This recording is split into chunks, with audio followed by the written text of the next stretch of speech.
Hello. Yo, Aero. Hey, how are you doing? Hey, man, it's Mundo again. I have Richie on the other line. Thank you, sir. You ready to go? Yes, sir. Alrighty. Yeah, Richie. Hey. Hey, how are you doing today, sir? I'm doing good, man. How about yourself? Well, you know, I got to be honest with you, man. I am so proud of your band for being who you are and what you guys have done. Oh, man, thank you very much. That's very nice of you. It's amazing. I was sitting here reading on the bio that you guys have done 2,700 concerts, but being in radio for 30-some years, you guys have done so much for the industry of radio by doing things behind the scenes. How is it that you, being you, have remained so loyal to the industry of radio? You know, I guess it's, our dedication to the song and the power of the song. I mean, John and I work really, really hard at, writing songs that communicate to people, and I think that's really what it comes down to. I mean, when I was a kid growing up, music was the soundtrack to my life, that's for sure, and all the bands that I listened to and the songwriters that I listened to, kept me company throughout some of the lonely times and certainly some of the celebration times, too. So I think that we get a chance to do for people, and, actually you guys have propelled us. So, thank you. Absolutely. I love the title of your new CD, Because We Can. Now, does that come with a little bit of attitude? We're here because we can? No, it's actually the opposite. I think it's more about inclusion. And what happens is like, if you can get out and do something for somebody, you should do it. And why? Because we can. Oh, I love that. You just don't want to go through your life and not do something important or do something positive. I think that's really what it comes down to. I know people always say, hey, we're like being all arrogant. Why are you guys touring again? Because we can. But it's not that at all. When you listen to the lyrics of the song, it's a completely different other way. I mean, John and I, we've been lucky enough to, our last tour was 52 countries, 18 and a half months. So we have a chance to actually feel the undercurrent of what's going on socially and how people are feeling throughout the world and how we all feel here in America. And, we decided to write this record about some of those feelings. And the title track, What About Now, is kind of about the same thing. Hey, man, there's a lot of problems that we have to face here in this nation alone. Go out there and what are you going to do about it? Well, when are you going to do it? What about now? Yep. But it's in a very positive direction. And it's like, people say this is a political record. It is not a political record. It's about people and how people are feeling and how we're all feeling collectively, but it's a big rock record at the same time. So it's very interesting because those themed albums kind of went away with MP3s and WAV files. So I mean, was it different to kind of stay with a theme like that for an album? Well, no, it's not the whole record's like that. It's like just some of the songs have that kind of thing going on. Mm-hmm. Some of the songs have that kind of theme going on, but there's some love songs on it, and there's some just rock and roll stuff on it too. So I mean, it's a record of diversity in that way. But, there are some, ongoing current and theme throughout the record of this optimism and also a call to arms, so to speak. Right. Like, hey, man, I mean, we're going out there and telling the stadium, come on, man, get up and let's go. I love it. And it's a lot of fun. People are really getting it. Hey, how's your family in New Jersey? Everybody okay from Hurricane Sandy? Well, my mom's house got hit pretty hard, so she came out and lived with me in California for about 4.5 months, and we rebuilt her house now, and so she's back in it. She didn't get devastated. Mm-hmm. Dave, our keyboard player, had a beach house that was on the beach, and it's gone, man. So we got a lot of rebuilding to do, and I mean that's one of the things that obviously we were involved in this whole Big 12-12 thing, and also to bring awareness to how bad it was in our home state. What's really interesting is that from this tragedy, that there's going to be a budding rock star coming from that because it seems like you guys from Jersey speak and write from the soul. I tell you what, when people come together, people get stuff done. And, I think Governor Christie's doing a really good job to rally everybody. He's got a state to rebuild, man. I mean, it's a mess down there. Mm-hmm. I went and visited with the Red Cross, a place called Seaside Heights, which was a beach that I used to visit when I was a kid, and I played the clubs there as I got older, so it was a place that I really knew well. I mean, it was devastated. I took Access Hollywood in there with me just to kind of make people aware of the gravitas of what was happening there. And then right after that, we did the 12-12 concert and stuff like that. So, I mean, as a celebrity, you can do your best to spread the word out there through awareness, and we've been a band that obviously been committed philanthropically to a lot of different causes throughout our career. Hey, you're going to find this weird, but every Bon Jovi concert I've been to, I find myself watching you more because I want to know where you're going when you're playing that guitar. You're Right not, on, brother. You're not here, are you? I'm going nuts, man.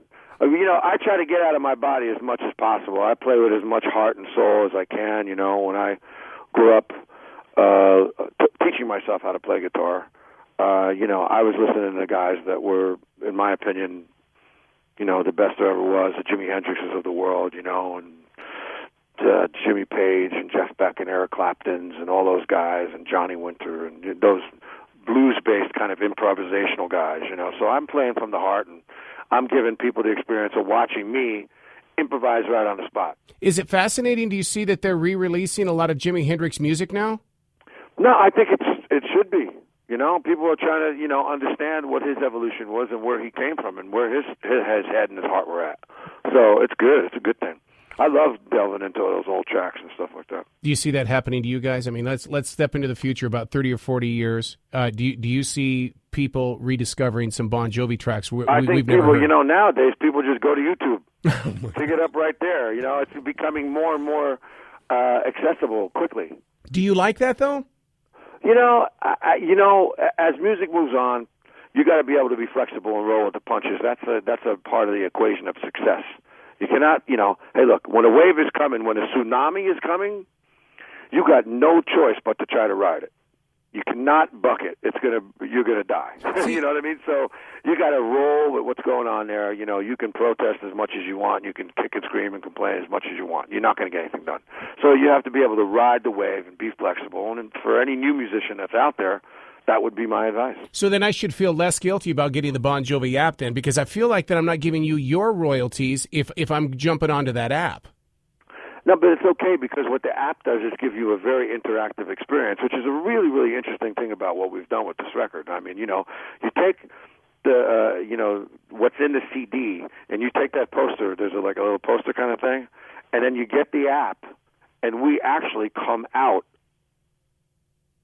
3D from the picture that's there. It's really pretty unbelievable.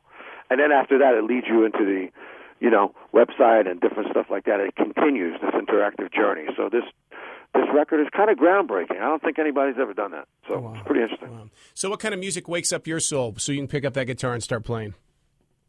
I'm sorry, I missed that one. What kind of music wakes up your soul when you're about ready to pick up that guitar?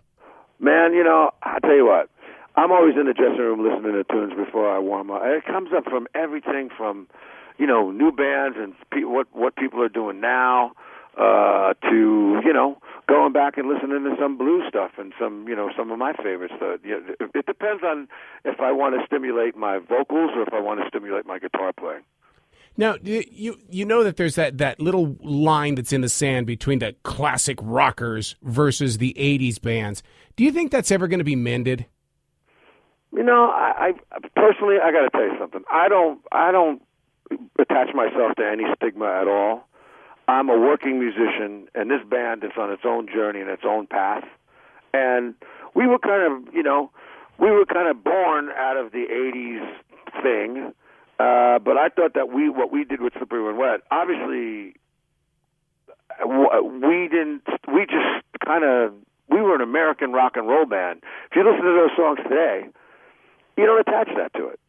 You know what I mean? It doesn't get old. We're out there playing those songs every night live, and they've evolved to a whole different place. It's 30 years later.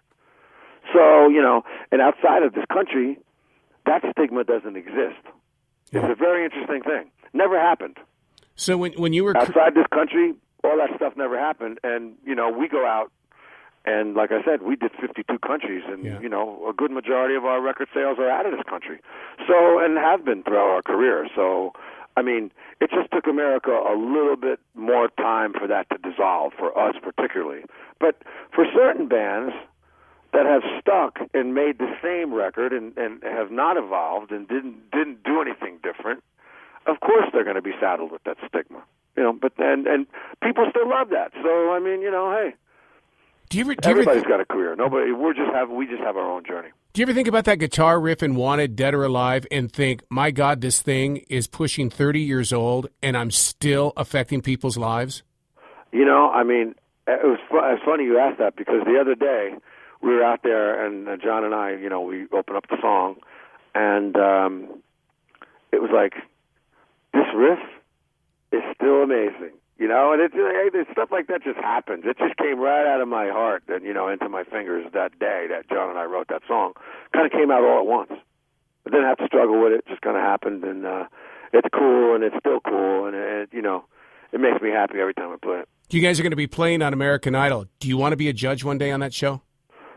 I don't know. I never really thought about it. I mean, it's like I'm busy being a musician now and being active doing that. So, but I'll tell you what, I think it's a pretty cool show. I always did. I mean, it's such a different thing now how that is propelling new artists into the business. I mean, they took Carrie out of that business. I mean, Carrie Underwood's fantastic, and Kelly Clarkson and some big, some big artists can actually come out of there and springboard and actually make it in the musician business. But it's kind of weird because guys like us, we came up learning our craft in the clubs and in the bars, and then took it all the way through the theaters and then to the arenas and now to the stadiums, So we have that seems like a natural path up. These kids come from their bedrooms in front of their mirrors or their garages into 30 million people watching them on TV. Now, it's pretty intense, man, when you think about it that way. I got your solo stuff. How come I'm not part of the popular crowd? What's going on here, and how does that affect you as a writer and as a musician? Does it charge you up, or do you go, what the heck? One of these days it's got to hit. Like I said, we just do our own thing. I think at this point, especially, I think I've always felt like that. I always felt like I was in more competition with myself, not anybody else, really. So, and to absorb as much music as you possibly can and enjoy as many different genres as you can and try to embrace them all is, I think, the best way to go about it. You don't think of yourself as a legend, do you? A what? You don't think of yourself as a legend, do you? No. Why is Maybe, that? You know what? I'll think of myself as a legend when I'm dead. Oh, no. It doesn't, I don't think, listen, I'm a working musician. I'm very, very happy to be that, and when I go on stage every day, I'm filled with gratitude for the opportunity and a lot of reverence, and that's where my spirituality lies. I go out there and I really give my heart every performance. Thank you so much for taking the time to talk with me today, Richie. My pleasure, man. Come see us. We're gonna have a good time. Absolutely, Tuesday night, Time Warner Cable Arena. Thank you, sir. Okay, man. Thank you.